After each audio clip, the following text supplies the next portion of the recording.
everyone. I am Dr. Sudha from Sudha Hospital, Hyderabad. ఈరోజు baby యొక్క బరువు ఎంత ఉండాలి, తక్కువ ఉంది అంటే దాని మీనింగ్ ఏంటి, దానికి గల కారణాలు ఏంటి అనేది ఒక ఇంట్రొడక్షన్ వీడియో తెలుసుకుందాం. ఫస్ట్ బేబీ బరువు తక్కువగా ఉంది అని మేము ఎప్పుడు నిర్ధారిస్తాం?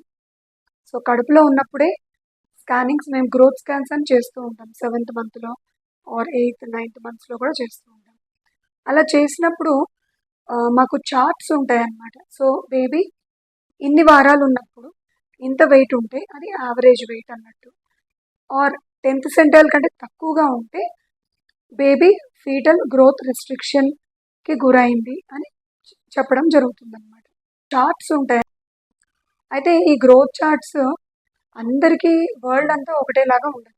అవి కస్టమైజ్డ్, అంటే ఇండియన్ ఉమెన్కి ఒకలాగా, డిఫరెంట్ కంట్రీస్ ఉమెన్కి, అండ్ ఆల్సో మదర్ యొక్క హైట్, వెయిట్ అండ్ వాళ్ళ ఎథనిసిటీ, ఆరిజిన్, ఇలా డిఫరెంట్ ఫ్యాక్టర్స్ మీద కూడా ఆ చార్ట్స్ అనేవి డిఫర్ అవుతాయి. బట్ ఇన్ జనరల్ మేము కామన్గా మన ఇండియన్ ఉమెన్కి సంబంధించిన గ్రోత్ చార్ట్స్ని మేము హాస్పిటల్లో పెట్టుకొని స్కానింగ్లో ఇచ్చిన వెయిట్ని, అంటే ఇన్ని వారాలకి ఇంత వెయిట్ ఉంది బేబీ అన్నప్పుడు ఇమ్మీడియట్గా ఆ చార్ట్లో దాన్ని మ్యాచ్ చేసుకుని బేబీ యొక్క వెయిట్ ఎంత సెంటైల్ ఉంది అని గుర్తించడం జరుగుతుంది. అయితే అది 10th కంటే తక్కువ ఉంది అంటే దాన్ని ఫీటల్ గ్రోత్ రెస్ట్రిక్షన్ అని అంటారు. అసలు బేబీ వెయిట్ ఎంత ఉండాలి అంటే అప్రాక్సిమేట్గా 2500 grams బర్త్ టైంకి, అంటే 9 months కంప్లీట్ అయ్యేసరికి, and above 2.5 kgs and above ఉంటే నార్మల్ వెయిట్ కింద గుర్తిస్తాము. అంతకంటే తక్కువగా ఉంటే గ్రోత్ రిటార్డేషన్ అని అంటాము. అయితే ఈ బేబీ యొక్క వెయిట్ దేన్ని బట్టి డిపెండ్ అయి ఉంటుంది అంటే, ఫస్ట్ బేబీ యొక్క జీనోమ్, అంటే బేబీలో జీన్స్ ఎలా ఉన్నాయి, తనకి ఎంత కెపాసిటీ ఉంది అనే దాన్ని బట్టి సగం వరకు డిసైడ్ అవుతుంది. మిగతా సగం ఈ బేబీ చుట్టూ ఉండే యూట్రస్లో గల ఫ్యాక్టర్స్ డిసైడ్ చేస్తాయి.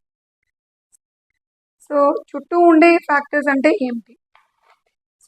మదర్ సైడ్ నుంచి మదర్కి ఏమన్నా హెల్త్ ఇష్యూస్ ఉన్నాయా, అంటే బీపీ కానీ, షుగర్ కానీ, తనకి హార్ట్ ఇష్యూస్ కానీ, లంగ్ ఇష్యూస్ కానీ, ఇలాంటివి ఏమన్నా మదర్కి కాంప్లికేషన్స్ ఉంటే వాటి వల్ల కూడా బేబీ వెయిట్ తగ్గే ఛాన్సెస్ ఉంటాయి.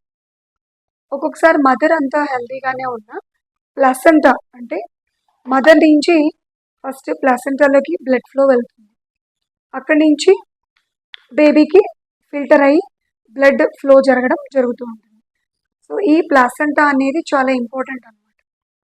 దీంట్లో ఏమన్నా ప్రాబ్లమ్స్ ఎదురైతే, అంటే ప్లాసెంటాలో క్యాల్సిఫికేషన్స్ ఏర్పడడం కానీ, బ్లడ్ ఫ్లో ప్రాపర్గా వెళ్ళకపోవడం కానీ, రెసిస్టెన్స్ పెరగడం కానీ, ఇటువంటి ప్రాబ్లమ్స్ ఏమైనా ప్లాసెంటాలో ఎదురైనా బేబీ యొక్క వెయిట్ తక్కువగా ఉండొచ్చు. ఒక్కొక్కసారి అండ్ అసలు బేబీ వెయిట్ ఏ ట్రైమెస్టర్లో ఎలా పెరుగుతుందని కూడా తెలుసుకుందాం. ఫస్ట్ ట్రైమెస్టర్ అంటే మొదటి 3 నెలల్లో చాలా స్లోగా ఉంటుంది. 1 dayకి 5 grams వరకు పెరగడం జరుగుతుంది. అండ్ అసలు బేబీ వెయిట్ ఏ ట్రైమెస్టర్లో, అదే సెకండ్ ట్రైమెస్టర్లో అరౌండ్ 20 weeks టైంలో అయితే 10 grams per day పెరుగుతూ ఉంటుంది బేబీ. ఇక 32 weeksకి రీచ్ అయ్యేసరికి about 30 grams to 35 grams per day పెరుగుతూ ఉంటుంది. అంటే నెలలు పెరుగుతున్న కొద్దీ బేబీ యొక్క గ్రోత్ పెరిగే స్పీడ్ కూడా పెరుగుతూ ఉంటుంది. ఇంకా చివరి వారాల్లో ఒక వారానికి ఒక 250 grams, ఒక 1/2 kilo వరకు పెరిగే ఛాన్సెస్ ఉన్నాయన్నమాట. కాబట్టి మనం ఫస్ట్ 5 months గ్రోత్ గురించి చూస్తాం కానీ అంత పర్టికులర్ కాదు. ఇక 6th 7th months నుంచి బేబీ యొక్క గ్రోత్ ఎలా ఉందనేది చాలా ఇంపార్టెంట్, అండ్ దీన్ని ఎప్పటికప్పుడు మానిటర్ చేస్తూ వెళ్ళాలి. అండ్ ఈ FGR అంటే ఫీటల్ గ్రోత్ రెస్ట్రిక్షన్స్కి గల కారణాలని మనం ఇంకా డీటెయిల్డ్గా మన నెక్స్ట్ వీడియోలో తెలుసుకుందాం.